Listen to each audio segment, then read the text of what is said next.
presentando a los ponentes. Tenemos al doctor Marcos López Hoyos, que es el director científico del IDIVAL. Marcos no necesita mucha presentación, ¿no? Es un investigador de notable prestigio a nivel nacional e internacional. Además, como os digo, es el director científico del Instituto de Investigación de Cantabria, del IDIVAL, y colabora con este curso desde hace muchas ediciones ya. Yo creo que aporta la visión del investigador, pero también la visión del investigador desde el lado de la organización de la investigación, ¿no? Y esto para la mesa de hoy, que es de excelencia o criterios de excelencia en ensayos clínicos, yo creo que es muy enriquecedor. El segundo ponente es el doctor Vázquez Salvi. Es facultativo especialista en endocrinología del Hospital Marqués de Valdecilla. También es un investigador de prestigio en el campo fundamentalmente del NASH, de la diabetes. Tiene un montón de ensayos clínicos a sus espaldas en este momento, con un reclutamiento de pacientes muy importante a nivel de la región. Eh, Tiene además una doble vertiente, porque él ha trabajado durante muchos años con industria farmacéutica, con lo cual nos da otra visión diferente y enriquece también la mesa muchísimo. Nunca habíamos tenido un perfil de estas características y yo creo que él lo puede cumplir, aparte de su perfil investigador, ¿no? Por supuesto, su faceta asistencial en el hospital. Es un gusto tenerle porque yo creo que le ha dado un vuelco a la investigación en endocrino en la región en muy poco tiempo, en muy poco tiempo. Si veis las memorias de actividad de la unidad de ensayos clínicos, veréis cómo endocrino se ha posicionado ahí en un tercer lugar, junto con neumología, por detrás de hemato y de oncología. Y esto es bueno, tener diversidad, ¿no? Aquí. Muchas gracias, Luis. Y el último, que no por ello lo es, sino que es el primero aquí, es Fernando Rivera, el doctor Fernando Rivera, que se acaba de conectar ahora, que es jefe de servicio de oncología del Hospital Marqués de Valecilla. Es un investigador también con amplia experiencia y reconocido a nivel nacional e internacional en el campo de la oncología, fundamentalmente en tumores digestivos. Si me equivoco, corrígeme, Fernando. Y tiene una experiencia, probablemente de los que estamos sentados a esta mesa, el que tiene una experiencia más amplia en ensayos clínicos. Por tanto, yo creo que nos va a aportar mucha luz en cuanto al tema de la mesa, que son estos criterios de excelencia en la ejecución de ensayos clínicos. Y que le agradezco mucho que se conecte, porque sé que no está en Santander, está afuera, y conectarse ha supuesto un esfuerzo adicional. Pues nada, si queréis vamos a empezar una pequeña presentación, nada, que es muy rápida para centrar un poco el tema, y después podemos pasar a la misma dinámica de la otra mesa redonda, que es a través de unas preguntas, a través del Voice Vote, para que los participantes que no están en la mesa puedan colaborar y puedan dejar constancia de lo que piensan. Vale, pues mirad, os traigo aquí un caso, que es el caso de Helen Roche, y para poner un poco situación. Yo creo que lo hemos utilizado en otras ediciones, pero no por eso deja de ser, yo creo que un referente para poner foco en lo que es excelencia en el ensayo clínico, y lo que ocurre cuando uno se aparta de esa excelencia, ¿no? Entonces, mirad, en 2001, este caso es un caso que ocurre en el Johns Hopkins. Y en el año 2001, aproximadamente 50.000 personas, perdón, 50.000 sujetos participaron en investigación en este centro de referencia de investigación mundial, ¿no? En el momento, es un momento, o este caso lleva al cierre de toda la investigación que se está haciendo en este centro. Y en el momento del cierre, ahora veremos por qué se cierra, había alrededor de 2.500 protocolos activos. Es una barbaridad. Nosotros en la unidad, para que os hagáis una idea, tenemos activos entre 180 y 200, y todo el hospital debe tener activos pues unos 400 ensayos clínicos, ¿no? Depende, ya sabes que es una cifra dinámica, porque unos se abren, otros se cierran, pero esto es lo que calculamos, ¿no? Entre el 95 y el 2000, el valor total de las subvenciones que recibía el Johns Hopkins aumentó de 185 millones a 305 millones. Es una barbaridad, ¿no? ¿Y quién era Ellen Roche? Pues Ellen Roche era un técnico de 24 años, un técnico de laboratorio del Centro de Alergias y Asma de Johns Hopkins, y era una voluntaria sana en un estudio sobre asma que era financiado por los NIH y que pues, ocurre la fatalidad de que muere el 2 de junio del 2001, ¿vale? Con la muerte de esta mujer, que estaba participando en un estudio sobre asma, la Oficina Federal para la Protección de la Investigación Humana revisa todos los sistemas o todo el sistema de las instituciones médicas del Johns Hopkins para proteger a los sujetos de investigación y empieza a encontrar, contra todo pronóstico, un montón de deficiencias que al final eran una deficiencia generalizada. El 19 de julio del 2001, la oficina suspende todos los proyectos de investigación respaldados por el gobierno federal en el Johns Hopkins y de varias instituciones afiliadas, no por la muerte en concreto de Ellen Roche, que en los estudios clínicos desgraciadamente a veces ocurren, sino por todos los problemas adicionales que se van identificando. Y yo os traigo aquí algunos de los que se identificaron, no os traigo todos, pero que son muy llamativos. Y empezamos por el equipo investigador. Mirad, el mismo día que Ellen Roche, después de haber recibido el fármaco, acude a urgencias, el doctor Tojías, que era el responsable de la investigación, en una búsqueda adicional, una búsqueda bibliográfica adicional, detecta que el fármaco que se había administrado tenía efectos tóxicos pulmonares y se estaba utilizando en un síndrome de hipersensibilidad pulmonar. El doctor Tojías después fue criticado porque no había informado de los síntomas que el primer sujeto que había incluido en este estudio ya había presentado. Es decir, él no se había preocupado por notificar los efectos secundarios que presentó su primer paciente incluido. Ellen Roche ya no era la primera, pero cuando hace esta búsqueda, el mismo día que Ellen, también es coincidencia, que Ellen acude a urgencias, él en esta búsqueda detecta estos efectos pulmonares del exametonio. El exametonio era un bloqueante ganglionar que se utilizaba en hipertensión arterial y por vía intravenosa, ¿vale? En este momento ya no se utiliza, se dejó de utilizar hace muchísimo tiempo en hipertensión arterial. Y él no había tenido la prudencia, ni había seguido las normas de buena práctica clínica, ni tampoco la declaración de Helsinki, y no había informado de estos efectos adversos que había presentado su primer sujeto y que, por suerte, por suerte o por desgracia, él los había superado. Pero además, lo que tampoco hace es retrasar la exposición al fármaco en el siguiente sujeto, la exposición al exametonio, ¿no? Hasta que los síntomas del primero se hubieran resuelto.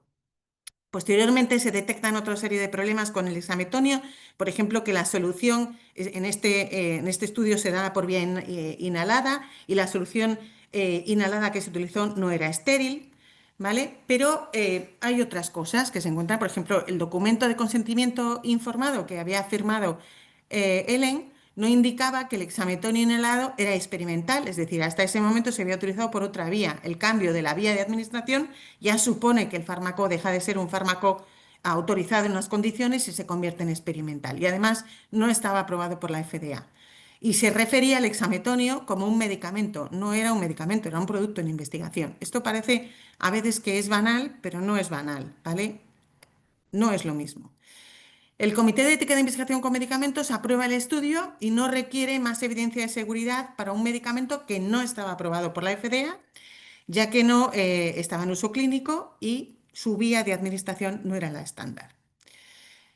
Parece que el comité no había revisado adecuadamente los protocolos. La mayor parte de los protocolos, con una investigación que se amplía en el tiempo y en el número de estudios, no eran presentados individualmente ni discutidos.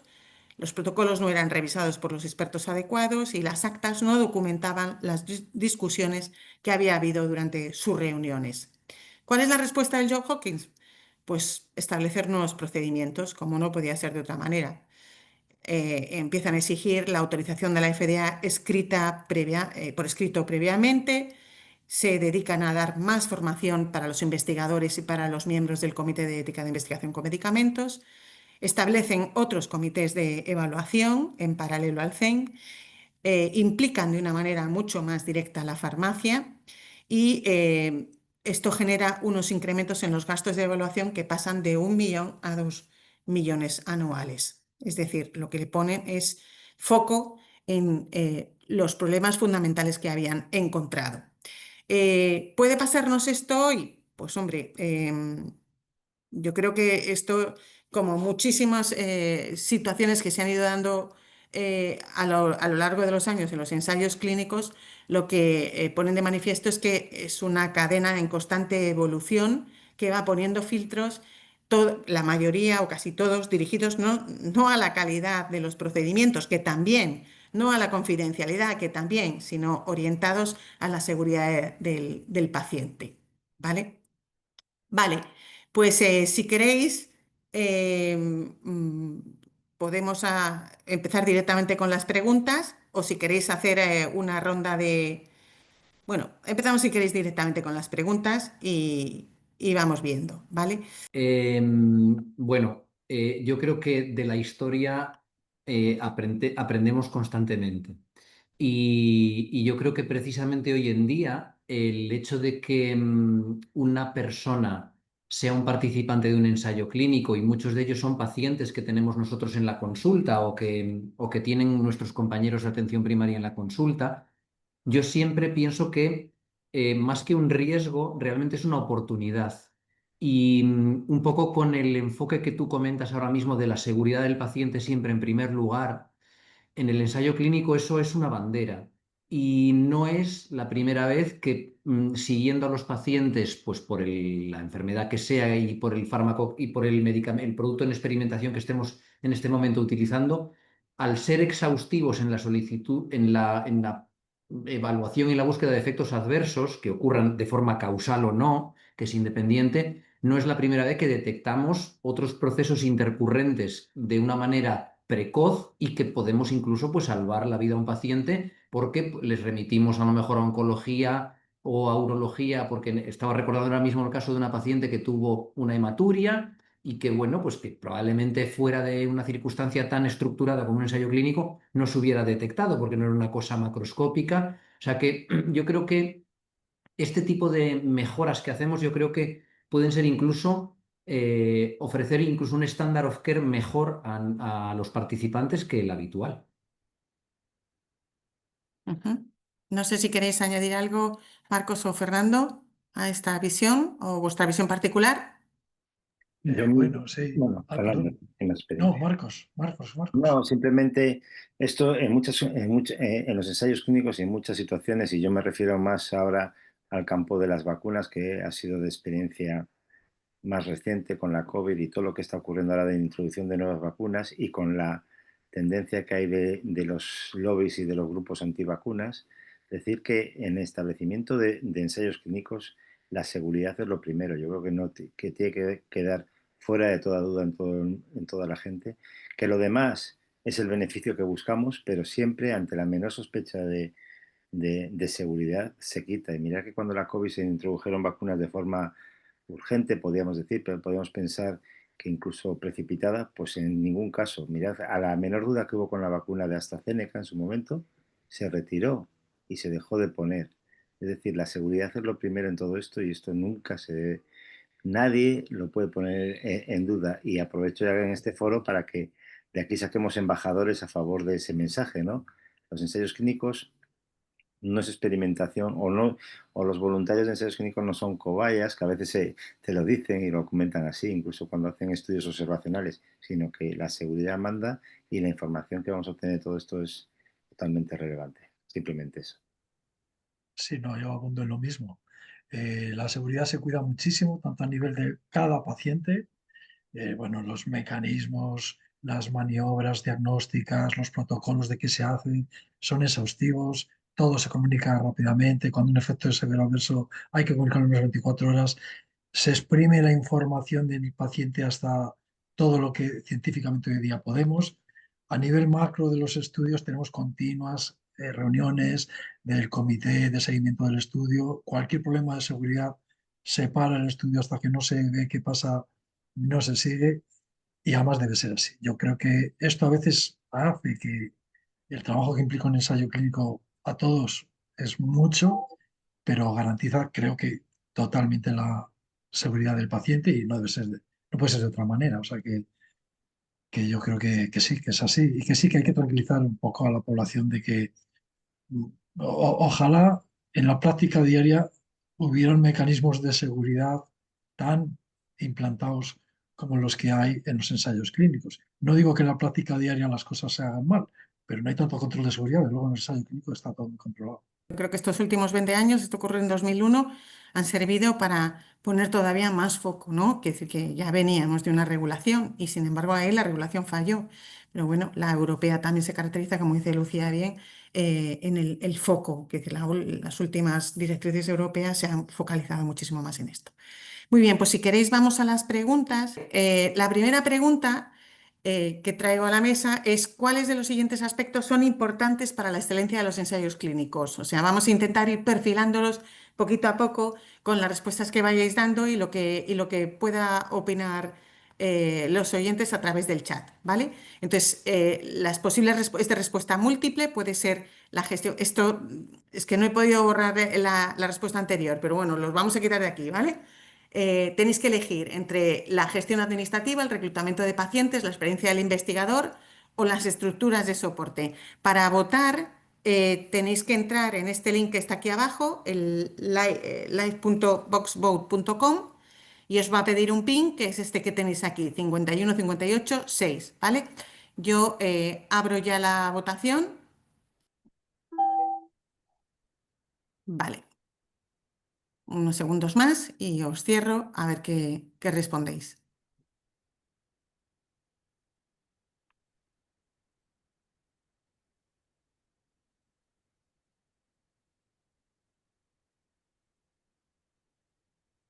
Vale, os cierro ya la votación. Vale. ¿Veis cómo los resultados son distintos que los que figuraban en la pantalla? Son de una edición anterior. Vale, pues en este punto la respuesta más votada es las estructuras de soporte. ¿Vale? En segundo lugar tendríamos la gestión administrativa y en el tercero, casi empatado con el cuarto, la experiencia del investigador y el reclutamiento de pacientes. Me gustaría que los ponentes se pronunciaran sobre esto. ¿Alguien quiere empezar?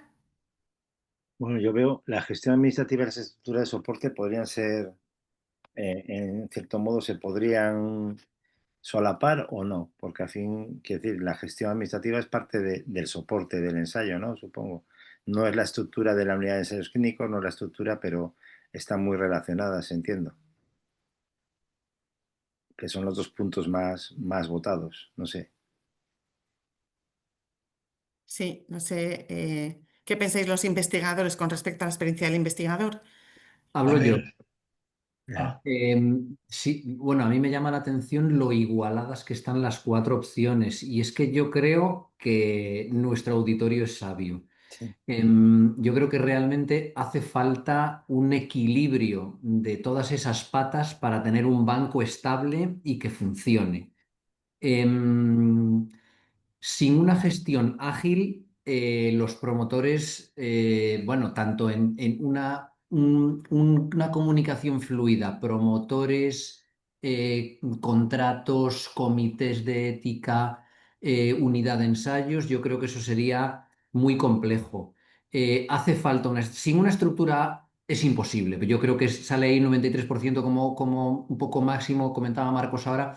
Yo creo que es que sin una estructura es que simplemente es que es imposible.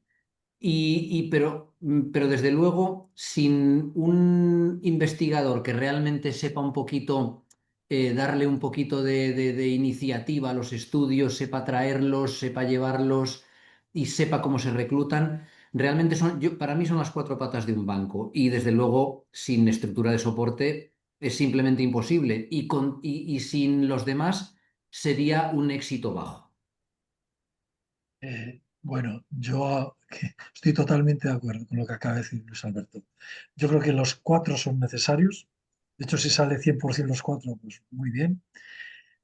Ya lo ha dicho él. Yo reivindico un poco, tú puedes tener la mejor gestión administrativa, la mejor estructura de soporte, como no tengas un investigador que sepa y que reclute, pues ahí lo tienes. O sea que yo le daría una importancia similar a las cuatro patas también. Y no investigar no es fácil, no cualquiera, si no tienes una experiencia y un interés, no olvidemos que el clínico habitual, al menos en España, puede no investigar y no le pasa nada. Entonces yo reivindicaría las cuatro patas. Puedo aportar, eso que dice Fernando es muy relevante. Investigar, no todo el mundo puede investigar. Todos queremos que la gente investigue, ¿vale? Pero no todo el mundo tiene la capacidad ni sabe investigar. Entonces la experiencia, desde luego, es fundamental. No es lo único, pero es esencial. Y el liderazgo del investigador que participa en el ensayo es fundamental. A ver, yo creo que esto es lo del que fue primero el huevo o la gallina, ¿no? O sea, Sí. yo no recuerdo en mi experiencia, que no es, desde luego, es mucho más pequeña que la de Fernando, pero yo no me cabe en la cabeza un hospital de referencia o algo que haya puesto antes la estructura que el equipo investigador. Es decir, el motor tractor, yo creo, de la investigación, cuando está empezando en el centro, claramente es el equipo investigador. Si no hay un equipo tractor que tenga una inquietud por poner en marcha una investigación, que además tenga los pacientes y sepa de dónde los va a sacar, ¿no? Pues ahí la estructura podrá ser no muy buena, pero es el germen, ¿no? Y después, evidentemente, aparece la estructura.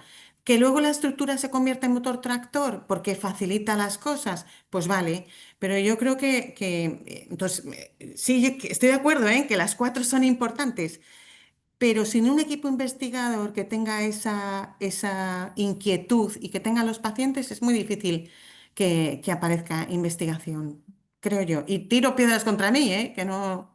Si me permites una puntualización a eso, es que yo entiendo que la estructura de soporte es ya cuando es una estructura donde los ensayos clínicos están, la investigación clínica está ya lanzada. Evidentemente, siempre debe haber un investigador, un clínico y un investigador que se haga preguntas. Y siempre al final los movimientos que hay en las estructuras sanitarias, en ensayos clínicos, en investigación observacional, en investigación translacional, siempre lo promueven los investigadores, que son los que se plantean preguntas y quieren resolverlas. Somos los que planteamos los problemas a la estructura para generar todo esto. Y las unidades de ensayos clínicos, la estructura de soporte, la gestión administrativa y todo lo demás viene porque ha habido un investigador que ha picado y ha dicho, oye, que yo quiero dedicarme a trabajar en esto, tiene el conocimiento y se hace preguntas adecuadas. Sin eso, desde luego, no arrancamos. Pero yo ahora apoyando, digamos, es que yo creo que si el investigador lo inicia, pero luego la institución no le sigue y le apoya, que las estructuras, el investigador se quema y deja de investigar. Entonces, tienen que ir muy equilibradas las cuatro patas. Si no, la mesa se tuerce y se cae. Es más, yo ahora mismo paso a un siguiente paso, que es que yo creo que es casi una obligación de las instituciones en general, en concreto una como la nuestra, que es una institución de alto nivel, el considerar que esto forma parte de nuestra obligación como clínicos. O sea, hoy en día, hombre, es que la asistencia, oh, es que por supuesto que la asistencia, claro, pero es que yo creo que todavía existen reticencias en nuestro entorno a pensar que esta labor de investigación tiene una serie de matices un poco, no sé cómo llamarlos, esotéricos o, bueno, pues eso, que sí, que hay alguien que le ha dado por hacer eso. Es que hoy en día, teniendo en cuenta un poquito la evolución que tenemos ahora mismo con una escala absolutamente exponencial de la aparición de nuevas opciones de fármacos o de productos en investigación que finalmente serán soluciones que mejorarán la vida de las personas que estamos aquí. O sea, lo que no puedo, yo creo que tenemos una obligación en general como mundo y desde luego particularmente en nuestra casa como institución de facilitar que estas posibles soluciones acaben llegando a la vida de las personas que las necesiten de la manera más eficiente posible. Y yo creo que en las instituciones tenemos que preocuparnos de que esto esté estructurado.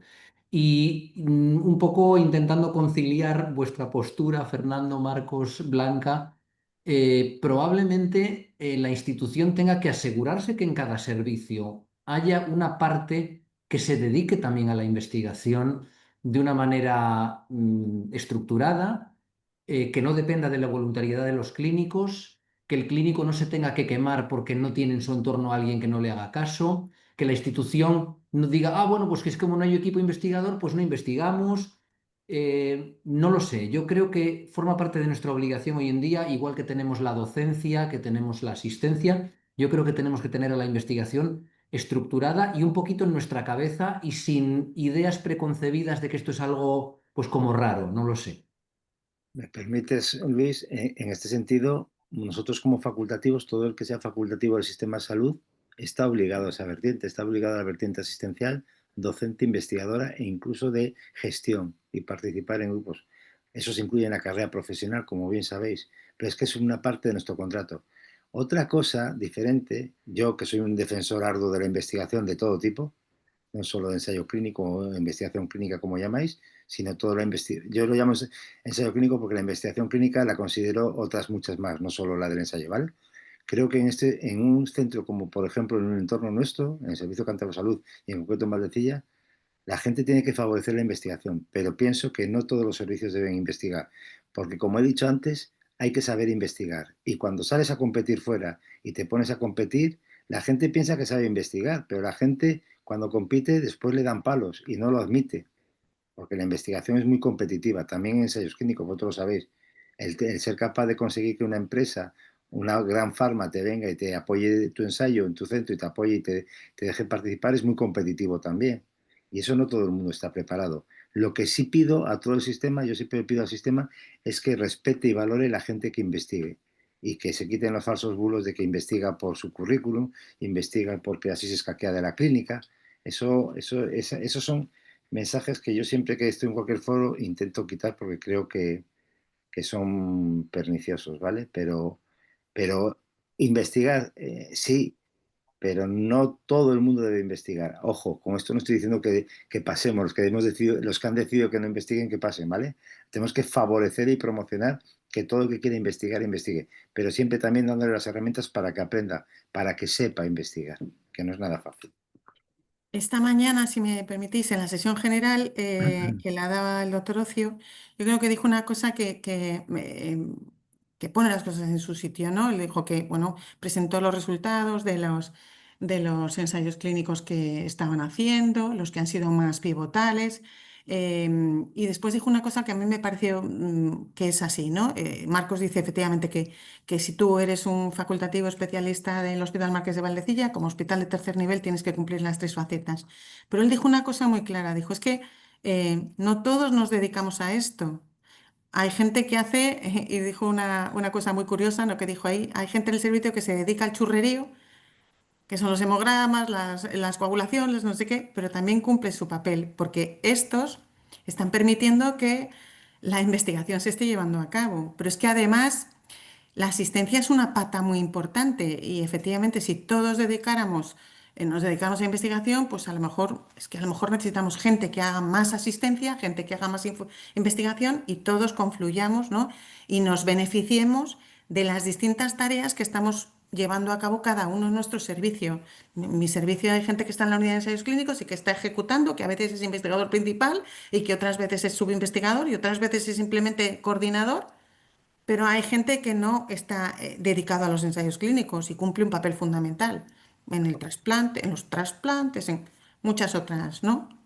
Cada Absolutamente. uno cumple, es una pieza, yo creo que esto es una gran maquinaria en el hospital y cada uno cumple una función ahí prioritaria. Que la investigación es una pata fundamental, no lo dudéis, no podríamos ser un hospital de tercer nivel si no hiciéramos investigación, pero sin hacer la asistencia de mayor calidad tampoco, ¿vale? Por supuesto, eso estoy totalmente de acuerdo contigo, Blanca. Ujú. Sí, En un servicio todas las patas son importantes. Lo que corresponde probablemente a los mandos intermedios, jefes de servicio y jefes de sección, es balancear esa actividad y habrá servicios que tengan y habrá que definir los porcentajes. Para eso están las memorias de gestión, los proyectos de gestión cuando nos presentamos a las jefaturas, ¿no? Ahí tenemos que definirlo y pactarlo con el hospital y es donde tendríamos que seguir. Ese tendría que ser nuestra guía a la hora de desarrollar nuestro trabajo.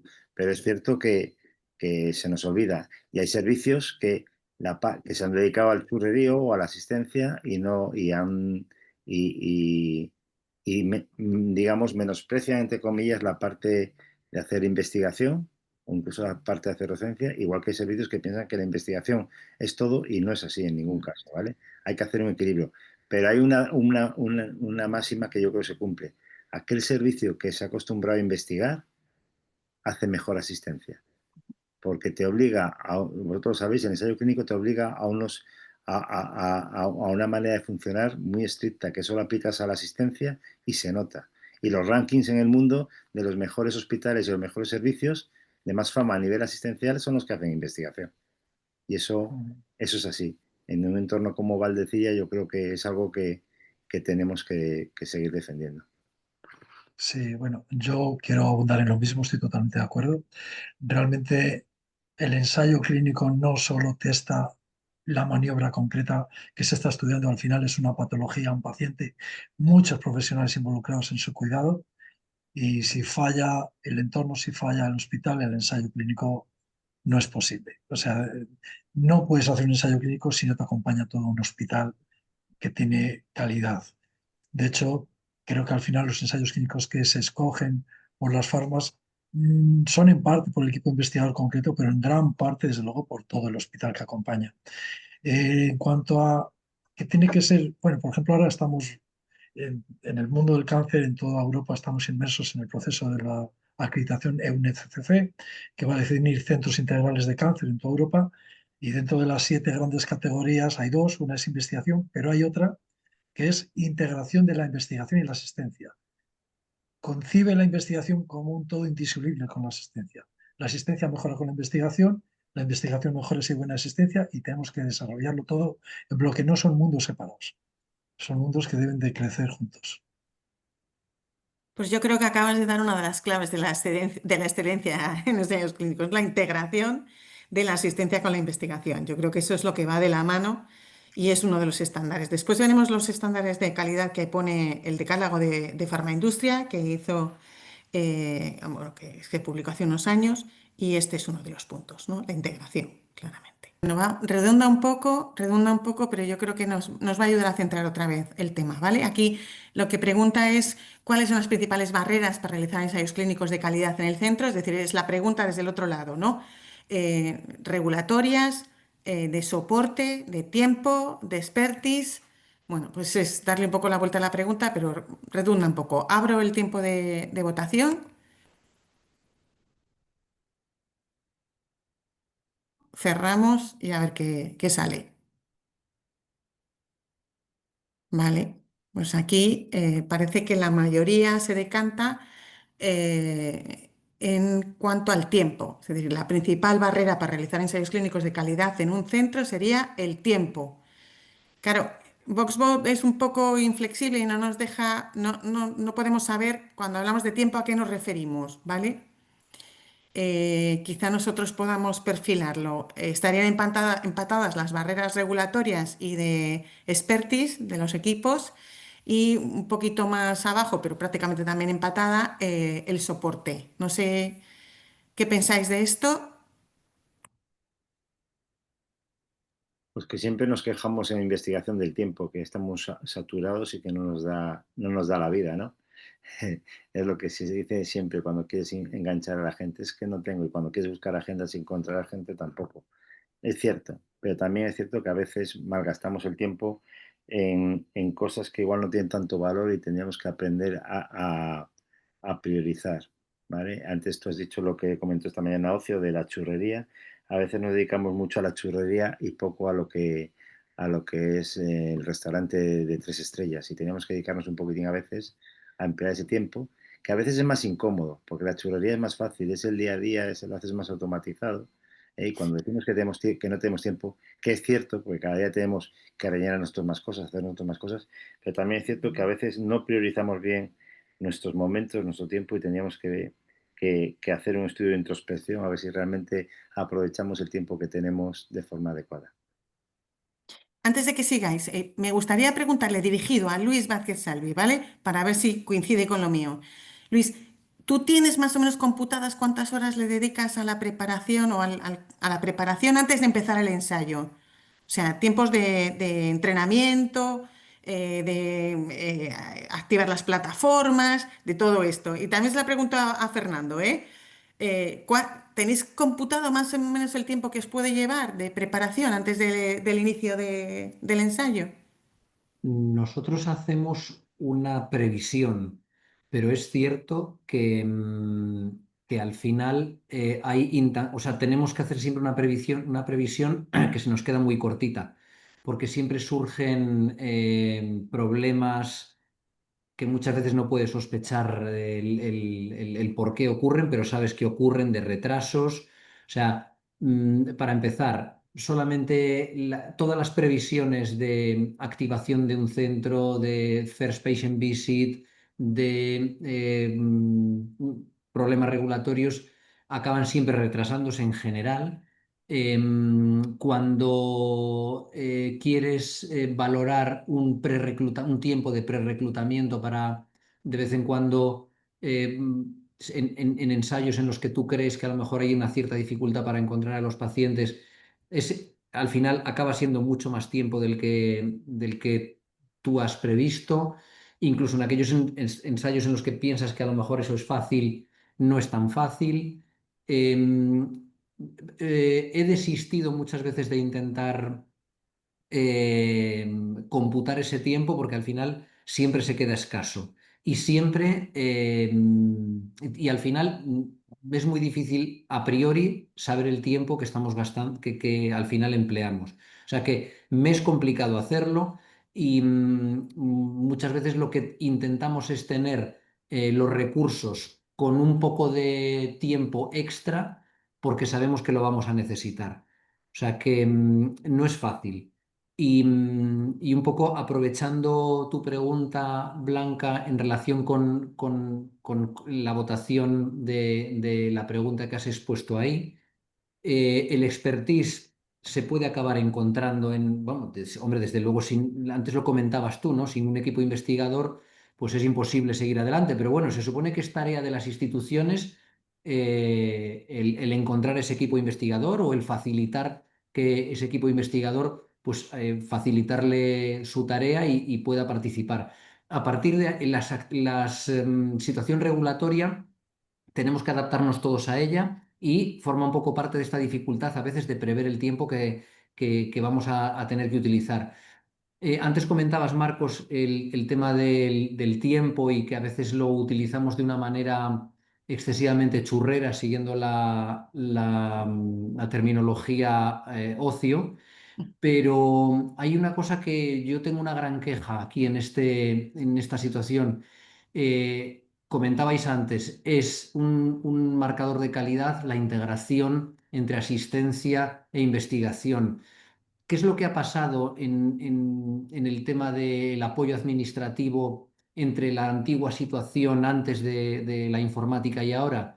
Que hemos perdido el apoyo que tenían nuestros antecesores administrativo y ahora mismo somos nosotros nuestros propios secretarios y todavía no hemos optimizado o tenemos que buscar los medios para intentar optimizar en este mundo de la inteligencia artificial y de nuevas herramientas que nos puedan facilitar la grabación de las consultas y el hacer las cosas de una manera más eficiente. Y no es fácil, como comentabas, Marcos, hacer esa elección de intentar buscar un tiempo un poco más de calidad, salir de nuestra zona de confort para no hacer todo el rato lo que nos resulta más fácil. A veces no es fácil y la institución a veces es un poco rígida en intentar darnos este apoyo que tenemos que nosotros autoproporcionarnos. Y esto supone un poquito más de tiempo, Blanca, a lo que me estabas preguntando. Con lo cual, lo que te quiero decir es que mis cálculos siempre acaban siendo excesivamente optimistas para lo que al final necesitamos de tiempo. Bueno, yo un poquito, por seguir un poquito con el hilo, en cuanto a las barreras, las regulatorias son comunes para todos. El que no esté preparado para superarlas no va a poder investigar. Es decir, que yo creo que esas no las consideraría barreras, sino condiciones mínimas si es que quieres investigar. Son difíciles, bueno, ya lo sabemos, pues es que nada hay fácil en esta vida, pero están ahí, son, digamos, innegociables. Soporte. Bueno, pues el soporte, los ensayos clínicos, a diferencia de la investigación igual que más preclínica, tienen una memoria económica normalmente. Yo soy muy partidario de que esa memoria económica se convierta en soporte. Nosotros en oncología tenemos, creo que son ya más de 75 personas, de study coordinators, data entries y personal diverso, que te da soporte a mucho, a todo lo posible que se puede dar soporte. Pero como bien ha dicho Luis Alberto, cada vez las herramientas informáticas te obligan a ti mismo, tienes que ser tú quien entre, firme el SAE, firme el no sé qué, y esto nos lleva un tiempo inmenso, inmenso. Eh, expertise. no es fácil que las instituciones busquen expertise, porque al menos en Cantabria la contratación va por listas y las listas consideran la antigüedad y poco más. Es decir, que a lo mejor ese residente que te acaba, que es un crack, que le encanta investigar, ¿qué tal? No lo puedes contratar en la vida porque tienes que ir por listas y tienes que contratar a uno que lleva más años trabajando y en las listas no se valora nada el expertise investigador. Es decir, que es muy bonito, pero a veces es complicado. Se te escapan investigadores buenísimos porque la institución no te facilita el poder captarlos. Y el tiempo es el gran problema. Si te dedicas a hacer ensayos clínicos, te va a consumir muchísimo tiempo. Si lideras estos ensayos clínicos, te va a consumir todavía mucho más tiempo. Desde el contacto inicial para ver que te ofrezcan o no te lo ofrezcan. Tienes que moverte mucho para que te lo ofrezcan. Y a veces, claro, si tienes 7 días para la formación y no puedes salir más de 7 días del hospital, malamente vas a captar mucho ensayo clínico. Una vez que lo captas, empiezan todos los trámites iniciales de preselección, habla con este, habla con otro, que tienes que estar personalmente ahí, el equipo de soporte poco puede hacer. Entramos al ensayo clínico, sí, ya todos los trámites de documentación de tal, el equipo de soporte lo borda, lo hace muy bien. Bendito sea porque si no, no podríamos en absoluto hacer ningún ensayo clínico. Pero llega el momento de ver al paciente y al paciente que ves dentro de un ensayo clínico te lleva mucho más tiempo porque todos los requisitos, no los burocráticos, sino todos los procedimientos que tienes que hacer por su seguridad, es que están muy bien. Si ojalá todos los pacientes pudiéramos hacerlo, pero claro, con una agenda de 25 o 30 pacientes no es posible. Entonces, al final, tienes que lograr que la asistencia no se vea comprometida porque tienes a 2 o 3 pacientes de ensayo clínico y eso hay que dimensionarlo. Es que a lo mejor a un servicio que hace un determinado porcentaje de asistencia, haya que exigirle que un adjunto no vea 20 y tantos pacientes, sino 15, para que pueda ver bien a todos. De nuevo, el tiempo. Videoconferencias semanales para poner en común lo que pasa, lo que no pasa. Mails que no os puedo decir, bueno, ya todos lo sabéis, no es un suplicio. O sea, al final lo acabamos haciendo por la tarde, en el fin de semana y cuando podemos. Y la verdad es que yo creo que ya lo que nos siguiente es que nos inventen algo para que no durmamos y entonces estamos 24 horas sin parar y aún así no llegaremos. Es un problema el tiempo, sí. El mayor, para mi gusto. A mí me gustaría añadir un par de temas. Puntualizar una cosa, Fernando. Ha dicho que en los ensayos clínicos hay una memoria económica muy exhaustiva. En los ensayos que no son clínicos también. En cualquier proyecto competitivo, en la audiencia hay gente que se dedica a ensayos de investigación clínica y translacional y también básica y tienes que poner una memoria. La gran diferencia es que el apoyo económico es mucho menor. Estamos hablando de proyectos que, salvo que te metas en un proyecto europeo, y Alberto y Luis que se han metido ahora en un proyecto europeo, sabe o se ha enterado de lo que cuesta también hacer la memoria económica de ese proyecto europeo. Es decir, también lo tienen, ¿vale? Y la segunda cuestión, aquí hay mucha gente haciendo ensayos también que no son ensayos clínicos, haciendo investigación, y las reuniones, los correos, las videoconferencias son igual de intensas que en el ensayo clínico, ¿vale? Es cierto que muchas veces parece que el ensayo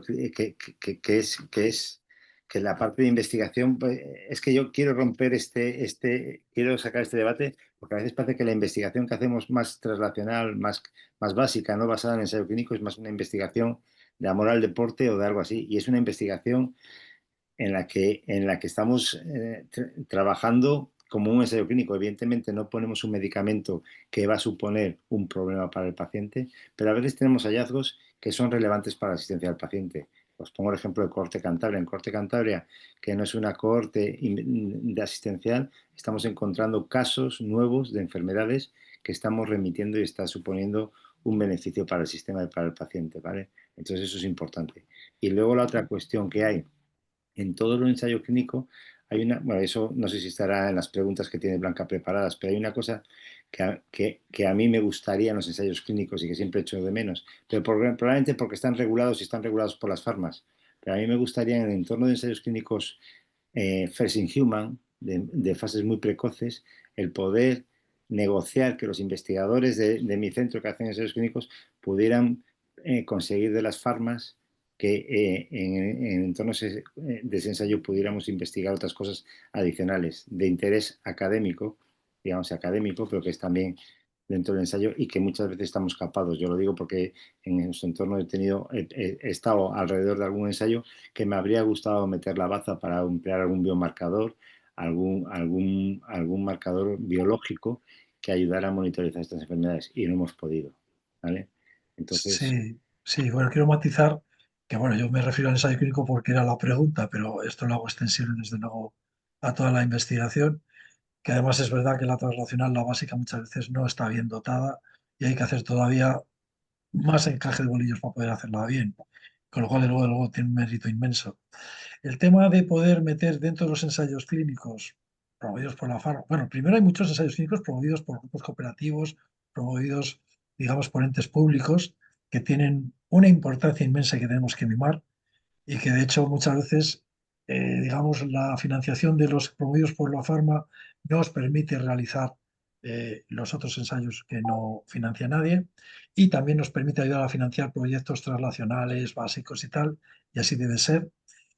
El meter proyectos translacionales en ensayos clínicos promovidos por la farma no es imposible. Es complicado, tienes que convencer a mucha gente, pero si tienes la influencia necesaria o puedes hablar con la gente adecuada, estos proyectos son enormemente interesantes y muchas veces han sido grandes avances. O sea que yo, de luego, siempre animo a que si en la parte más de laboratorio, más básica, más translacional del hospital, tiene una idea, nos la diga, que nosotros vamos a pelear para intentar convencer para que se realice.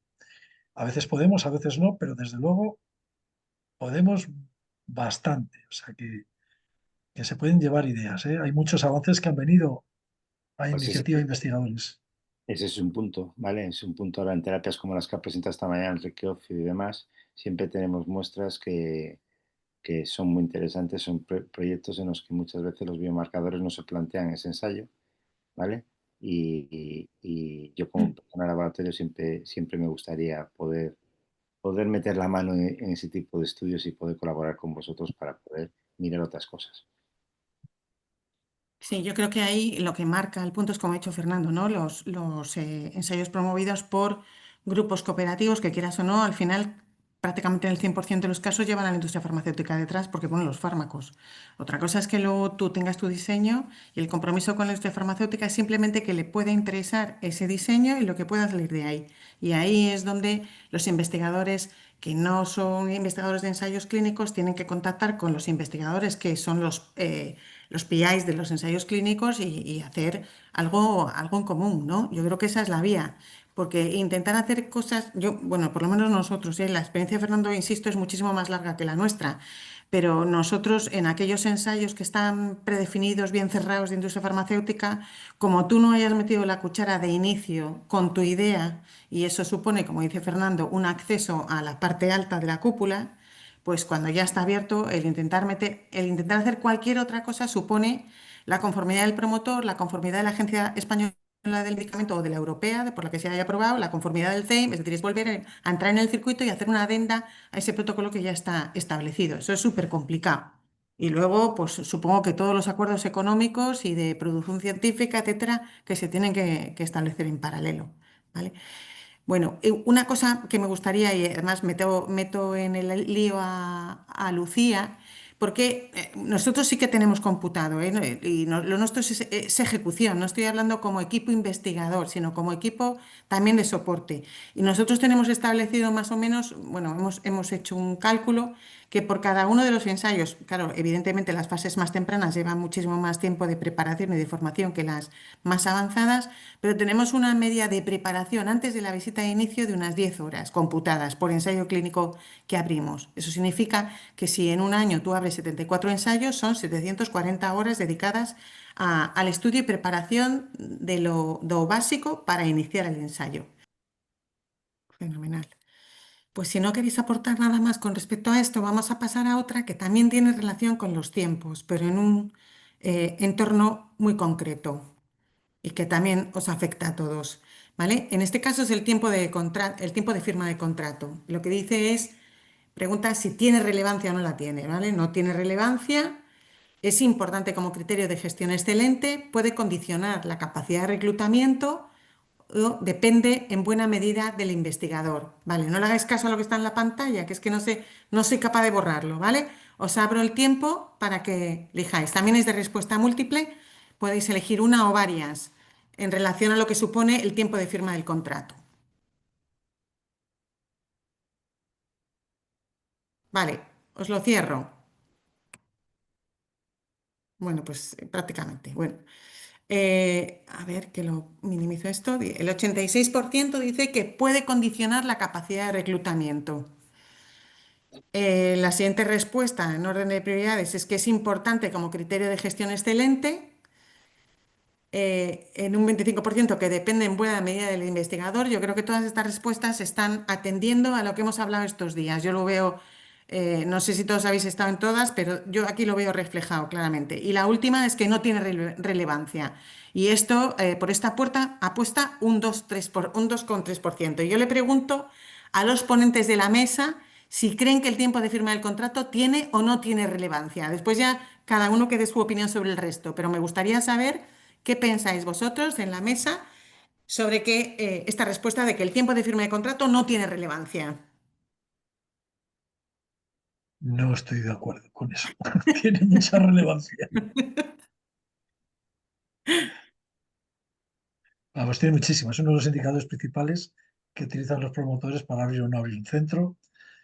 Eh, si tú tienes retraso en la firma del contrato, poquito a poco te van a ir ofreciendo menos cosas y llega el día en que no te ofrecen nada. O sea, tenemos que esforzarnos para que el tiempo de firma del contrato sea adecuado. Lógicamente, haciendo todo bien, no precipitadamente, pero hay que hacerlo en un tiempo razonable y que sea lo más corto posible. Desde luego, si el contrato no se firma, el estudio no se abre y con lo competitivos que son ahora los estudios, puede pasar que cuando lo abras ya se hayan incluido todos los pacientes y no llegues. Pero en todo caso, no es eso lo más importante. Lo más importante es que es un criterio de cómo es tu gestión, de cómo funcionas, que se valora mucho. Pues para complementar un poco la opinión de Fernando, alguna consideración, estoy totalmente de acuerdo con él. ¿Alguna consideración extra? No es, yo no creo que sea importante, yo creo que es fundamental. O sea, es una condición necesaria. No suficiente, pero es una cuestión necesaria. Y yo creo que los equipos de soporte encargados de este tema tienen que priorizar una mejora constante y una adaptación constante a esta situación. Cada vez los investigadores tenemos más ofertas. Ya os comentaba antes un poco que la aparición de nuevas oportunidades de investigación clínica, preclínica y cualquier variante que tengamos es cada vez más amplia y este es un aspecto que de alguna manera es importante para cualquier promotor público, privado o lo que sea. Porque, bueno, todos en un momento determinado, todos no, ya lo habéis dicho antes que no todos somos capaces de investigar, pero en un momento determinado, si nos ponemos y tal, o sea, un promotor de cualquier tipo de origen quiere una seguridad de que esto se va a hacer en un tiempo determinado. Y desde luego, la negociación del contrato es fundamental que se haga. Es importante que sea ágil, es importante, o sea, es importante que de una manera estructurada haya una mejora continua de esta situación y un cuidado continuo. Si esto no se cuida continuamente por los equipos de soporte, poco a poco el sistema se oxida. Esto es que el típico carro que dejas de empujar. Si dejas de empujar, el carro se acaba parando. Y en este sentido quiero felicitar específicamente a Idival un poco por esta línea que sigue en esta situación. Y además Idival tiene otra ventaja, porque muchas veces en la estructuración a veces deshumanizamos y desflexibilizamos las situaciones, pero en cambio, aunque estamos bien organizados, tenemos un acceso también ágil a partes del sistema en los cuales también podemos facilitar ese engrase y en un momento determinado priorizar algo que por lo que sea, o sea, el sistema tiene que también ser capaz de dar respuesta en un momento determinado a una solicitud un poquito peculiar por la causa que sea. Y en ese sentido yo creo que uno de los grandes éxitos que yo creo que tenemos en Cantabria y concretamente en Valdecilla es que yo creo que lo hacemos bien, lo hacemos de forma estructurada, pero que también somos capaces de dar respuesta a veces en poco tiempo ante situaciones inesperadas. Y en ese sentido yo creo que Idival, dejadme por favor que haga una felicitación pública porque tiene gran parte de importancia en eso. Bueno, yo creo que esta es una de las claves cuando hablamos de prioridades para investigadores, para gestores y también para la industria. Esta es una prioridad que es común a los tres aspectos, yo creo. Yo creo que es un punto en el que se puede mejorar mucho, mucho, ¿vale? Y que yo creo que este es también uno de los puntos de mejora constante, es decir, que basta que se enroque una cosa para que eso afecte a todo lo demás. Y cuando hablábamos con la industria pone muchísimo énfasis en esto, ¿no? Y además, ellos que están constantemente buscando cómo acortar los tiempos, porque es una manera de permitir que el ensayo no se quede en un cajón, ¿no? Y que se pueda empezar a reclutar pronto, etcétera. Y hablamos sobre todo de ensayos con reclutamiento competitivo, pues han ido empujando, y yo creo que a través de Farmaindustria se ha ido empujando y entonces se ha puesto mucho foco primero en los tiempos de evaluación, ¿no? En paralelo, toda la regulación europea, y esto nos lo cuenta mejor Lucía, ha ido poniéndose de tal manera que los tiempos de evaluación de la agencia y del CEIM casi que van en paralelos, tienen unos tiempos muy marcados y yo creo que no hay ensayo clínico en nuestro entorno que se salga de esos tiempos marcados, salvo que ocurra en hecatombe, ¿no? Con lo cual, ese tiempo, ¡fum! Y aquí hablamos de métricas diferentes, está, ¿no? Después se habilitó en el contrato la cláusula esta, no sé si se llama suspensoria o Suspensoria. suspensoria, Suspensoria. eso es, para intentar que se adelantara la revisión y la firma del contrato, de tal manera que cuando estuviera la respuesta afirmativa por parte de la agencia y del CEIN, ese contrato ya estuviera firmado y fuera automático, pues pendiente solo de la visita de inicio del centro y empezar a reclutar pacientes, ¿no? Pero así como está claro que los tiempos de evaluación por parte de la agencia y del CEIN, estos están sujetos a, y es inamovible, pues el contrato es otra historia, ¿no? Y entonces los tiempos a nivel nacional son muy variables. Y hay centros que son mucho más rápidos y otros que son mucho menos rápidos. También es verdad que hay muchas cosas en el contrato en las que también se quiere poner orden, ¿no? Y no todos los contratos son iguales a nivel nacional. Y esto también hablaba en su momento Joaquín Cayón en el curso y decía que a lo que hay que tender es a un acuerdo marco. Homogéneo. Eso es, que haya un solo contrato a nivel nacional para que para todos sea igual, por tanto no se pierda tampoco tiempo en la evaluación de las características, ¿no? Pero luego también están las memorias económicas que van ancladas a los contratos y, bueno, pues la discusión eterna de lo que son pruebas extraordinarias o no lo son. Es decir, que hay múltiples factores que pueden influir la firma del contrato, ¿no? Pero que es fundamental, fundamental y que es una prioridad para todos los agentes implicados, eso no hay ninguna duda, ¿no? Y que tiene margen de mejora, tampoco hay ninguna duda. Yo tengo la experiencia de muchos compañeros de comunidades autónomas que podrían ser grandes investigadores, pero tienen una regulación local o regional, como lo queramos llamar, que les hace imposible poder hacer esto, pues por obstáculos de este tipo. No, no, es que claro, es que esto no es, pues que claro, ¿cómo consideramos esto? Entonces yo creo que de alguna manera, mientras se hacen avances hacia una unificación o hacia una estandarización a nivel nacional de todo esto y que se tome la decisión que se tome de una manera consensuada, yo creo que mientras creo que tenemos que gestionar localmente lo mejor posible esta situación. Y yo creo que nos estamos adaptando bien. Y a pesar de que, como dices, Blanca, queda mucho todavía por avanzar en este tema, yo creo que hemos visto ver un poquito cómo está el entorno de cambiante y lo hacemos bien. Bueno, si no queréis aportar más sobre este tema, cambiamos y vamos modificando la estrategia. Ah, bueno, esta es un poco... Lucía se ríe. Dice, si solo pudiéramos invertir en una cosa, ¿qué tendría mayor impacto sobre la excelencia? Invertir en los equipos investigadores, supongo que en formación, veo que Fernando también se ríe, en los gestores de proyectos o en el centro. A ver, os abro la votación.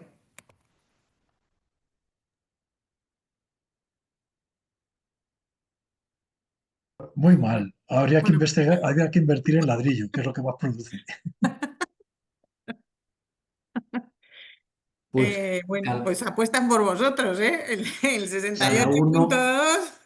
cada uno arrima el ascua a su sardina. Somos todos necesarios y yo creo que habrán estado más ágiles los que apuestan más por el investigador en este caso, pero yo creo que vuelven a ser tres patas aquí necesarias para un banco y yo creo que lo que también forma parte del adaptarnos a la situación es ver realmente qué es lo que es más deficitario en cada momento y en cada situación y apostar por ello de forma consensuada. No sé, Vale. totalmente de acuerdo. Sí, yo creo que estará un poco redundante la pregunta, ¿no? Que ya hemos roto la lanza. Si queréis, pasamos a la siguiente. Sí, esta va a afectar a mucha parte de la audiencia, porque me sorprendía ese 68% del investigador principal, cuando yo creo que por el perfil de los que están haciendo el curso hay muchos más perfiles que no son investigadores que perfil investigador. Pero yo creo que, bueno, que esto sí que, aunque sea redundante, sí que me gustaría, por tomar el pulso, ¿no? A la audiencia. Dice, ¿debe haber personal no sanitario implicado en el desarrollo de ensayos clínicos? Os abro la votación. No, no ha contestado nadie. El 76% dice que sí debe haber personal sanitario, no sanitario implicado en el desarrollo. Bueno, no sé qué pensáis. Bueno, totalmente de acuerdo con los que han dicho que sí. Es que con solo personal sanitario no cubrimos todas las necesidades que plantea el ensayo clínico. Entonces, es una cosa, lo estamos diciendo muchas veces, ¿no? Que esto es una cosa muy global, tiene que ser todo el centro, tiene que cubrir todos los aspectos diversos del ensayo clínico y muchos de los aspectos son regulatorios, administrativos, de organización y no tiene por qué ser personal sanitario. Pero claro, el personal sanitario tiene que estar también ahí presente y Sí, haciendo su papel. si me permitís, yo creo que es que en toda la estructura sanitaria, no en los ensayos clínicos, hace falta personal no sanitario. Cada día Claro. más estamos con los datos. Hoy en día es la época de los datos. Y todo, antes he dicho que los ensayos clínicos podríamos explotarlo con biomarcadores, con demás, podríamos explotarlo con nuestro propio registro. Si los investigadores incluyeran datos adicionales en sus ensayos y tener bioinformáticos para analizarlo, tener físicos, necesitamos tanta estructura que no es sanitaria, que hoy en día prácticamente el sanitario, que es fundamental, pero no es, necesitamos otro tipo de estructura y otro tipo de perfiles en toda la estructura sanitaria y en los ensayos clínicos también. Es que la gran tragedia de esta situación es que por ese déficit de personal no sanitario, los sanitarios estamos haciendo trabajo no sanitario para el que no estamos especialmente bien preparados. Y por supuesto que, vamos, de acuerdo con todos, ¿no? Es que en esta transición del papel a cuando lleguemos a una situación un poquito más evolucionada de la informatización inteligente de nuestra asistencia y de nuestra actividad también investigadora y docente, el personal administrativo se ha perdido y no se ha recuperado y de momento hace falta no solo administrativo, también hay que hacer churrería en los ensayos clínicos. Es que no solamente en los hemogramas, en la asistencia. Y esto, pues lógicamente, pues no está solucionado. Yo creo que hay más necesidad de profesionales no clínicos hoy en día en la investigación que clínicos, porque, bueno, de todo es necesario, ¿no? Pero yo creo que de alguna manera cuando uno piensa en su propia situación, yo ahora mismo, pues eso, me veo más necesitado de apoyo administrativo, legal, asesoría jurídica, que no de otros compañeros clínicos, que a lo mejor igual es porque los tengo localizados por contacto y sé quiénes son y los tengo más identificados. Pero desde luego yo creo que hace falta más apoyo no clínico también, no sanitario. Antes habéis comentado el tema de que cuando acaban los residentes no podemos contratar por la lista de contratación porque no buscamos con perfiles y demás. Bueno, ahora hay un par de opciones que son los Río Ortega y los López Albo, en lo que afortunadamente este año se ha pedido más gente y se puede coger. Pero es que esa misma situación ocurre en las especialidades o en las ramas no sanitarias que hay en el entorno. Podríamos también sacar perfiles, podríamos tener listas de contratación específicas para tener esos expertos en derecho, esos expertos en bioinformática, esos expertos en otras áreas, que no nos vale porque como antes también habéis apuntado, un administrativo puro y duro de los clásicos, de los de que en la época que teníamos tantos administrativos en el hospital, no tiene las mismas funciones. Ahora las funciones que tenían de antes no nos valen para lo que queremos hoy en día. Queremos personal no sanitario que aporte ese valor añadido dentro de todo el proceso y son piezas fundamentales. Y eso es una de las cuestiones que tendríamos que empezar a reclamar y a pedir también nosotros desde nuestra parte, que se implemente en el sistema, en los servicios de salud, en los servicios de investigación o en las instituciones de investigación como IDIVAN, ese personal y que haya listas aparte con ese expertise, porque nos hace falta, porque es lo que reclama hoy en día el trabajo que hacemos. No nos vale ya el administrativo que copiaba los informes tal como se los dictábamos en el oeste y cómo hacíamos o cómo llevaban volantes o llevaban documentación de un sitio a otro. Ahora necesitamos gente que explote los datos correctamente, incluso que sepa emplear herramientas de inteligencia artificial para toda la información que tenemos, ayudarnos a explotarla. Y para Bueno, responder un poco al chat, que es un poco con la disquisición de sanitario, clínico, no sanitario, investigador básico, yo considero sanitario como ciencias de la salud. O sea, me da igual preclínico que clínico. El que haya fondos para patrocinar un proyecto determinado y que eso dependa de una institución pública, privada o lo que sea, eso es, yo creo que para mí es un matiz diferente. Por supuesto que financiar proyectos preclínicos de investigadores básicos, pues a lo mejor es más complejo encontrar esa financiación porque dependes más de financiación pública que no privada, aunque también hay financiación privada, pero es más compleja, es más competitiva.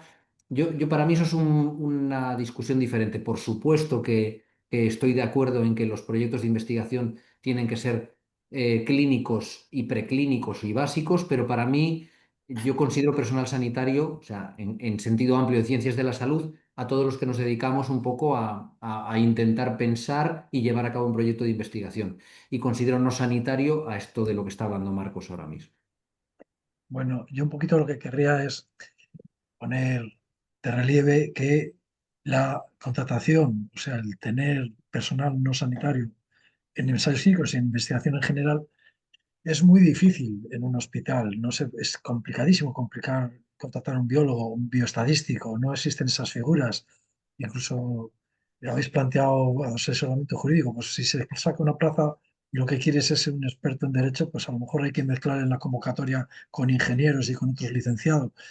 Afortunadamente tenemos los institutos de investigación que tienen la capacidad de contratar este tipo de personal.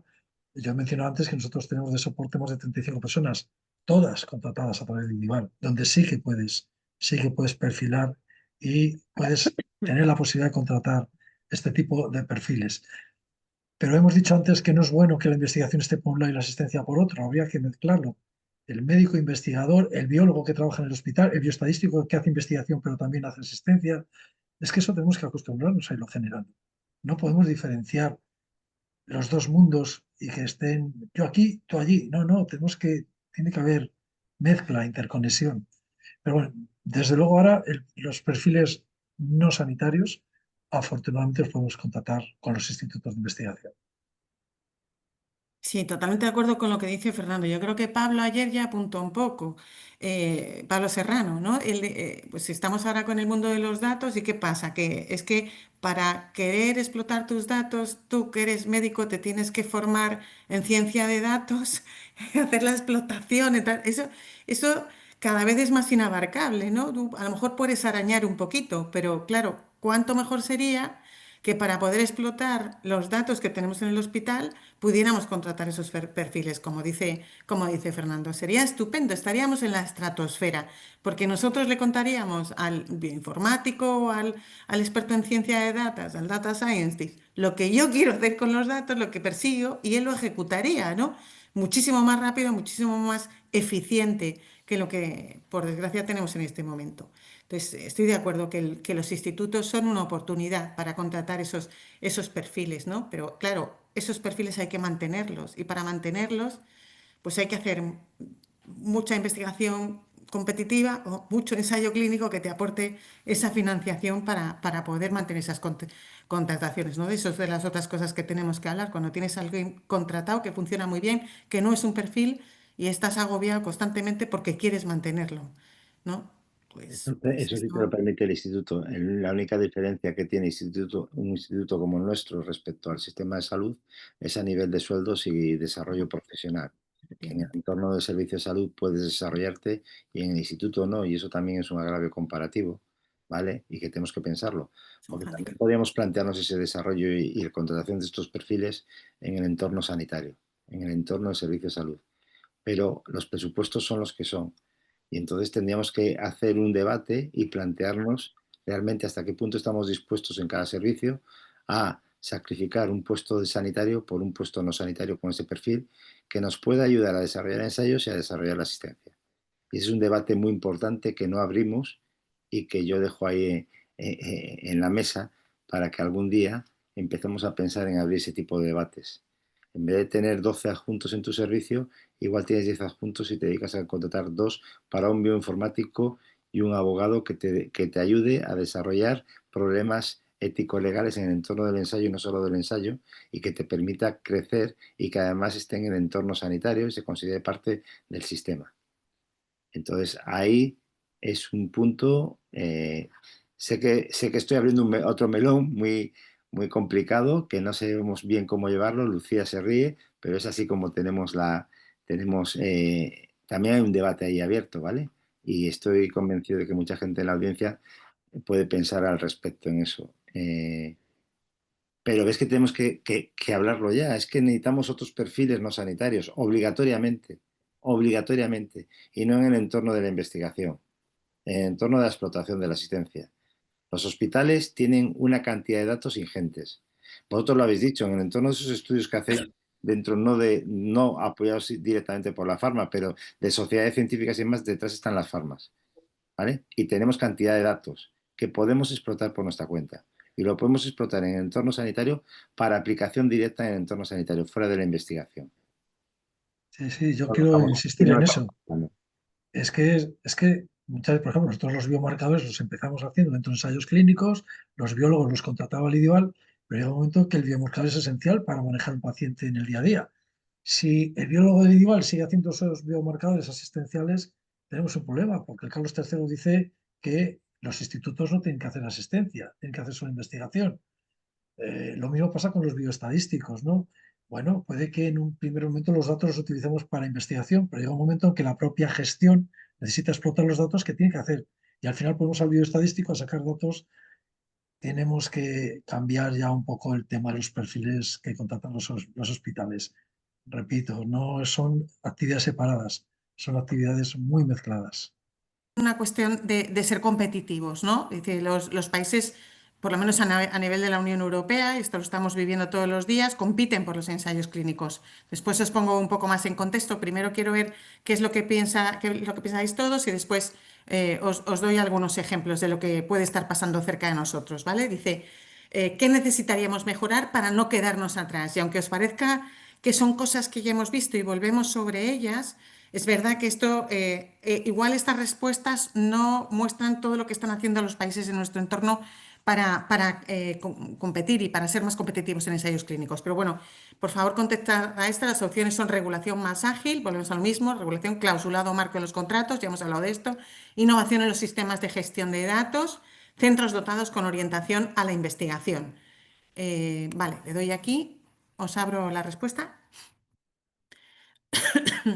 Vale, aquí la más numerosa, aunque va bastante a la zaga con la siguiente, son centros dotados con orientación a la investigación.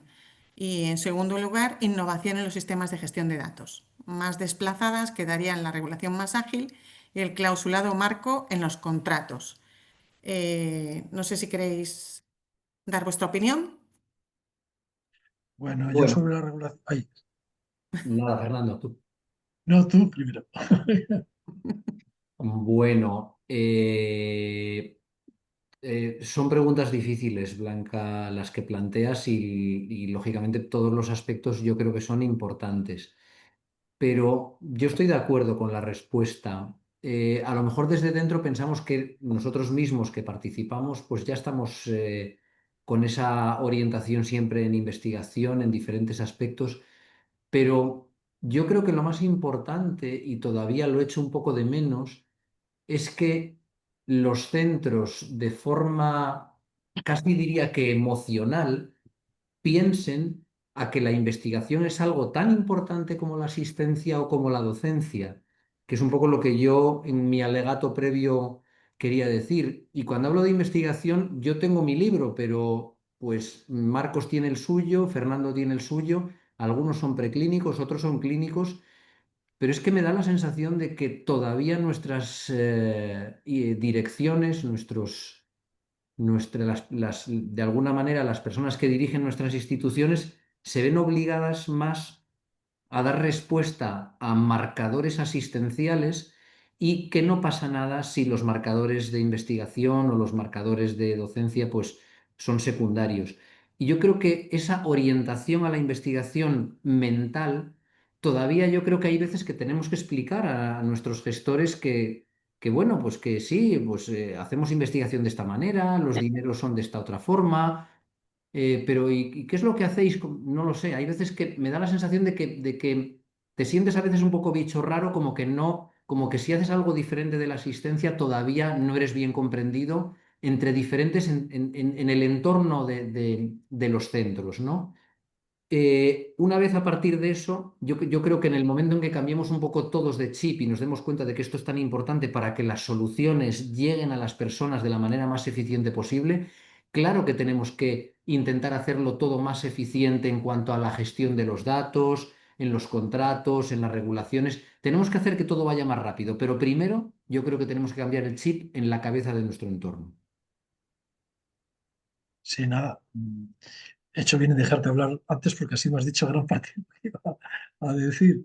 Sí, yo creo que desde luego que los centros se orienten, crean, apoyen, sientan como algo importante el que haya investigación, es muy importante.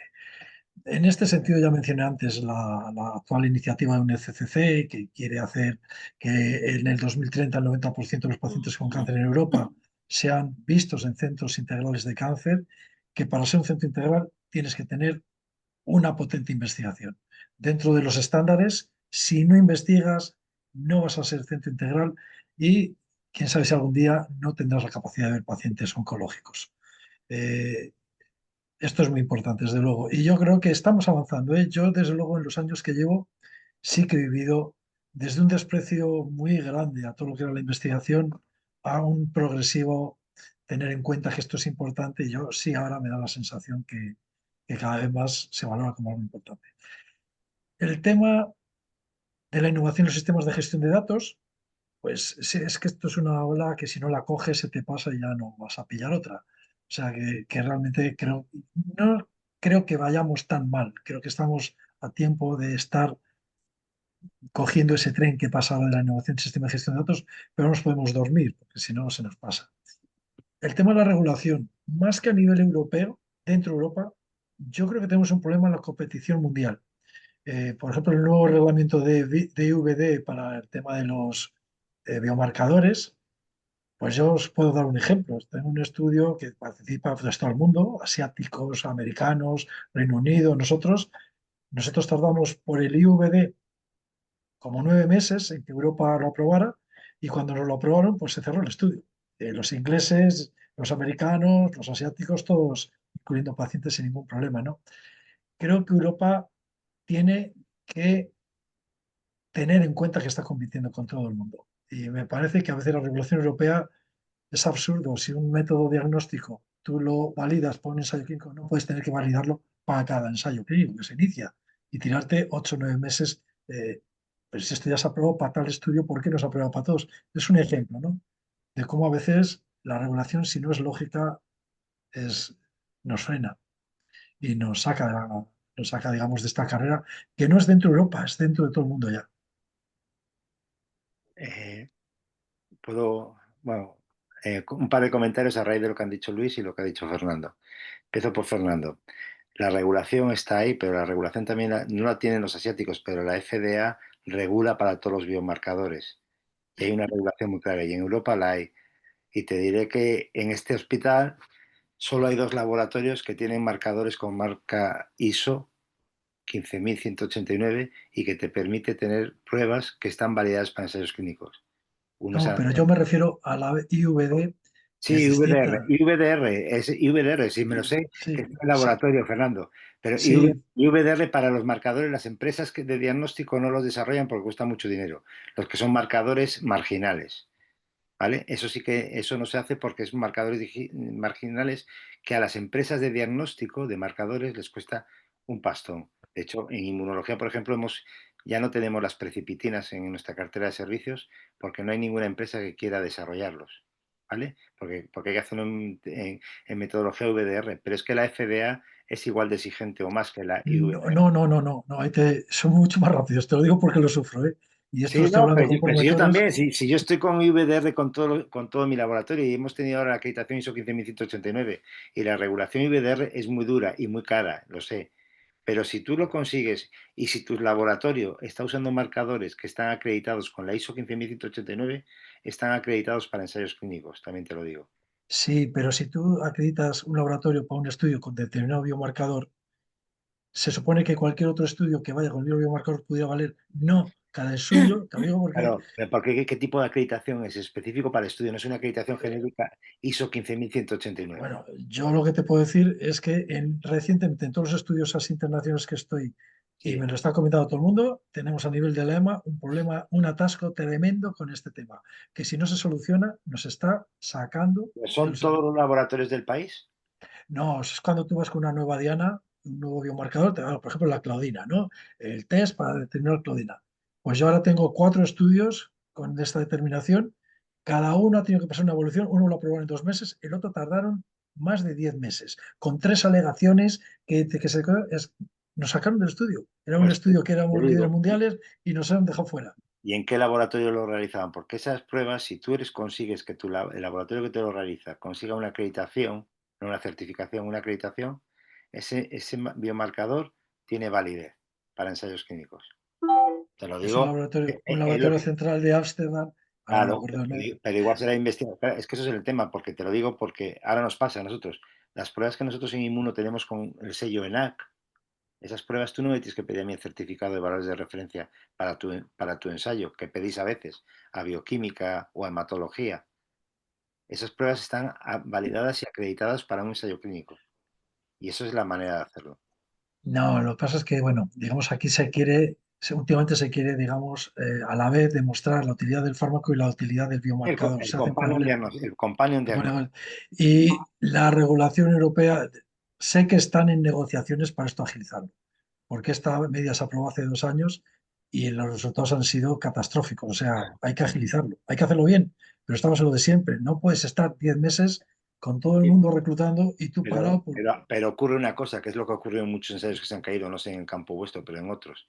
Si tú no regulas bien cómo haces el biomarcador, los ensayos tienen el defecto de base. Te cuento, ensayos en lupus que se hicieron en su día no funcionaban porque la gente reclutaba los lupus por el test de anticuerpos anti-DNA de doble cadena nativo. Y se veía y tenían lupus sin anticuerpos antinucleares. Ahora los criterios clasificatorios del lupus han incluido el anticuerpo antinuclear por una técnica concreta, porque los ensayos en que metían rituximab o metían belimumab no funcionaban, porque no eran lupus todo lo que metían. Entonces, por eso la necesidad de tener buenos companion diagnostics acreditados y certificados, y acreditados correctamente y con pruebas que sean reproducibles. Porque donde te miden la claudina en Ámsterdam, igual no tiene que ver cómo te miden la claudina en Shanghái o cómo te la miden en Boston. Y eso altera la introducción de pacientes en el ensayo. Y si es un companion diagnostic que indica la prueba, tienes problemas y va mucho por ahí, ¿vale? Bueno, Y, no, no sé que no, por es este un tema tema no. tela, No, que me Era, alegro que era, habéis sacado otro y volvéis a meter la variable tiempo, volvéis a meter la variable tiempo y además una nueva que es pues la calidad, que esto está súper, súper, súper establecido en las nuevas normas de buena práctica clínica, la R3, que es la que abordábamos en este curso, ¿vale? Pero dejadme que os diga una cosa, no, no os quiero cortar, ¿eh? O sea, si queréis, seguimos discutiendo por no, este... yo quería luego decir un apartado. comentario a Luis, pero nada más. Pero Vale, sí, pues dejadme un momento, porque yo es que se está echando el tiempo encima, sé que hay gente aquí que se tiene que marchar y yo, ¿por qué decidimos poner esta diapositiva? Porque mirad, a nivel europeo, España es el número uno en ensayos clínicos, ¿vale? Es el que accede a mayor número de ensayos clínicos en este momento. Por detrás, inmediatamente, Alemania. ¿Sabéis qué ha hecho Alemania en agosto de este año? Pues ha publicado una modificación de su ley del medicamento paralelo a la que nosotros tenemos. ¿Y qué dice con respecto a investigación de nuevos fármacos y ensayos clínicos? Pues lo que ha hecho ha sido, primero, establecer el clausulado marco en todo el país. Segundo, como la regulación europea es la que es y estamos bajo el paraguas de la regulación europea, lo que ha hecho ha sido a ir a la parte final de la regulación del fármaco una vez que ya se ha testado en ensayos clínicos, se ha aprobado por las agencias reguladoras. ¿Y sabéis lo que ha pedido o lo que pide? Para que una molécula después se pueda beneficiar de toda la negociación de los precios de referencia, pues lo que ha establecido es que para que puedan acogerse a unos determinados beneficios en ese precio de referencia cuando sale el fármaco al mercado, tiene que haberse conseguido que al menos el 5% de todos los pacientes incluidos en Europa sean alemanes en los ensayos clínicos que promueven ese fármaco. Es decir, ahora son políticas, nunca mejor dicho, ¿vale? Llevadas a lo que es el desarrollo del fármaco y su aprobación y su puesta en el mercado, pero siempre atendiendo al objetivo. ¿Qué quiere Alemania? Pasar por encima de España. ¿Algún beneficio tendrán los ensayos clínicos en la zona? Es decir, la traía aquí porque o nos espabilamos o perdemos el puesto. Y no hemos hablado de las ventajas, sí se ha hablado durante estos días de las ventajas de participación y de tener ensayos clínicos activos, ¿vale? Los habéis ido comentando durante el día de hoy. Pero es que tenemos gente en el mismo entorno europeo, que es lo que propone Fernando, que Europa tiene que a lo mejor está sacando la cabeza, todo es lícito y está estupendamente bien, pero es que también hay que aprender y estar atentos a estas medidas, es mi opinión, ¿eh? no, yo también estoy de acuerdo que Europa es demasiado reguladora y lo tenemos claro y vamos a morir de éxito por ser tan legales, pero es lo que tenemos, ¿vale? Y bueno, sí, hay que también intentar mover un poco el cotarro, mover el árbol para que esto se cambie. Y un comentario a Luis. Estoy de acuerdo, no defenderé yo, estoy de acuerdo que desde los órganos de dirección del ámbito sanitario no se potencia la investigación lo suficiente. Pero voy a ser crítico con la base. Te pregunto, ¿cuántas huelgas has visto tú en el entorno sanitario en la que lo que se ha pedido es que haya un complemento, que se pague un complemento, no por peonadas, no por guardias o no libranzas, sino por hacer investigación? Por las bases, por los sindicatos. ¿Quién se ha puesto de huelga alguna vez por eso? Yo no lo conozco nunca en la historia. Sí, es totalmente antipo, pero no es un tema, lo que te quiero decir es que es un tema, yo te lo decía antes, es un tema mental nuestro en general, de todo el sistema. O sea, no quiero con esto Vale, vale. culpabilizar a los gestores para nada, ¿eh? O sea, aquí todo el mundo, pues eso, nos ponemos todos un poco, o sea, ni los médicos hacemos huelga por falta de investigación, ni los gestores te exigen objetivos de investigación, ni en las bolsas de contratación hay incentivos por investigación, o los incentivos que hay son absolutamente tendentes a que realmente sea una especie de antigüedad oculta. Ni las enfermeras realmente, y es un colectivo que o sea, no son solamente los médicos, las enfermeras realmente no valoran la investigación en su campo. Sí que lo hacen de una forma teórica y tal, pero en el fondo en sus listas de contratación y en las nuestras y en las de todos la investigación no se valora. Es un tema puramente mental nuestro del sistema. Ahora, en el momento en que resulta que llega un remanente económico bien dotado, que proviene de la industria privada, externamente al sistema, y ahí hay un presupuesto que manejar, parece que ya esto ya de alguna manera hace que todo el mundo vuelva a sus cabezas. Unos diciendo, bueno, ¿y esto? Pero, ¿y entonces a dónde va esto? Y los otros, bueno, ¿y qué recursos? Y me explico, o sea, que mientras no haya dinero por el medio, que es un dinero que tiene que haber, lógicamente, para dotar a la investigación, y ojalá la hubiera para proyectos preclínicos desde un punto de vista institucional más amplio, que tampoco lo hay. O sea, desde luego, incluso, o sea, no solamente las bases, sino que nuestros políticos, que probablemente sean el reflejo de nuestras bases, tampoco dan mucho dinero para la investigación. Y aquí vosotros, los que sois preclínicos y la parte de los que estáis atendiendo, que sois preclínicos, os estáis quejando todo el rato amargamente de la falta de dinero y de consideración y de la contratación. Y lo estabais comentando, equipos multidisciplinares, que haya preclínicos. Claro, de momento el único dinero de dónde sale, de la industria privada. Y cuando sale el dinero de la industria privada, que de alguna manera viene al sistema público, parece que ya hay un poquito más de atención ahí. O sea que no es culpabilizar para nada a las gestiones de las instituciones, sino que yo creo que es algo, y fíjate, los alemanes lo están haciendo, dicen, vamos a ver, ojo, si quieres que te apruebe el medicamento, ¿por qué? Porque hay un presupuesto ahí, porque eso puede enriquecer desde el punto de vista de actividad y de actividad que realmente es útil para la persona que realmente, o sea, es que la investigación es lo que comento todo el rato, realmente esto es regar la investigación pública y privada, lo que va a hacer va a ser fomentar una mejoría de todo. Entonces, claro, mientras esto se haga de una manera parcial, pues genera que el sistema no esté bien engrasado.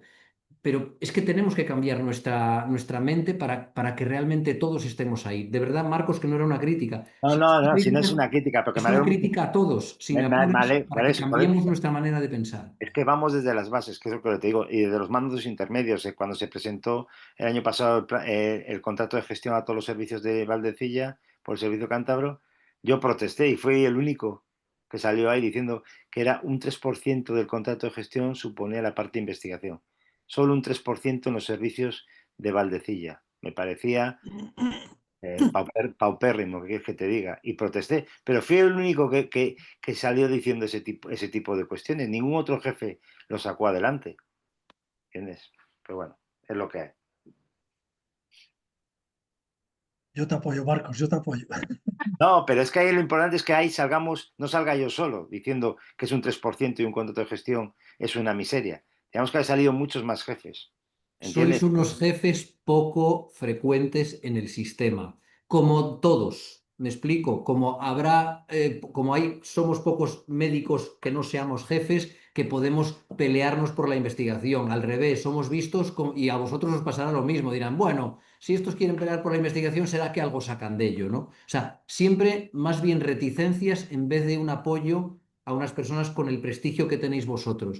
O sea que siempre hay ese tipo de dificultad de hacerte comprender, que yo creo que es lo que tenemos que intentar hacer con los pacientes, con nuestros compañeros, con otros estamentos, con nuestros gestores, con nuestros políticos, con todo.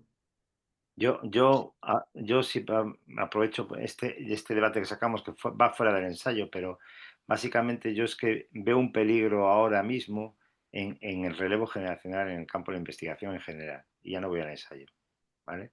Creo que estamos en una situación de peligro por cambio de la sociedad, de valores sociales, culturales y por valores de todo tipo, y en el que si no hay un apoyo claro, decidido y, y vamos, por parte de todo el sistema, va a ser muy difícil investigar. Va a ser muy difícil Eh, investigar. a ver, yo tengo un ejemplo.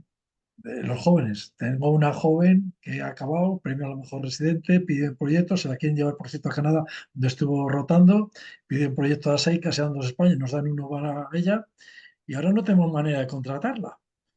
No tenemos manera, el sistema no nos deja ¿Ha contratarla. pedido una López Albo? ¿Ha pedido una Río Ortega? No, es una beca CRIS, una beca de No, la Fundación CRIS. bien, y podría haber pedido también una Río Ortega. Bueno, pidió una CRIS.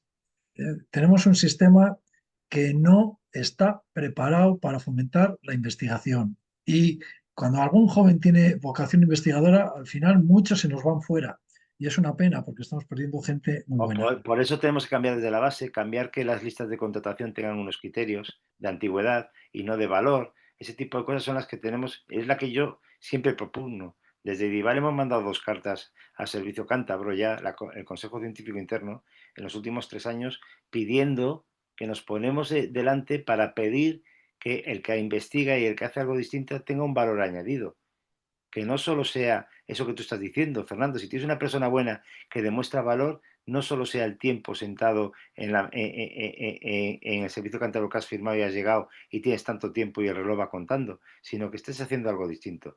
Tener una beca CRIS que son súper, súper competitivas y en eso te doy la enhorabuena, que decir, oncología ha dado un cambio espectacular de tiempos Pero pagados pretéritos des- que conocemos algunos de los que estamos aquí a lo que es ahora. Y afortunadamente habéis hecho ese cambio, pero no es el reflejo de lo que ocurre en general en otros servicios, ¿vale? pues si yo te contara el desánimo que hay ahora en esta persona por la situación actual, te empiezas a explicar muchos de los problemas que tenemos. Claro. Bueno, Pero por eso es lo que os tenemos doy que... las gracias. Sí, Perdón, la verdad es que el debate sí vamos, de máxima actualidad y súper interesante y esto es un melón que tenemos que abrir en otro momento.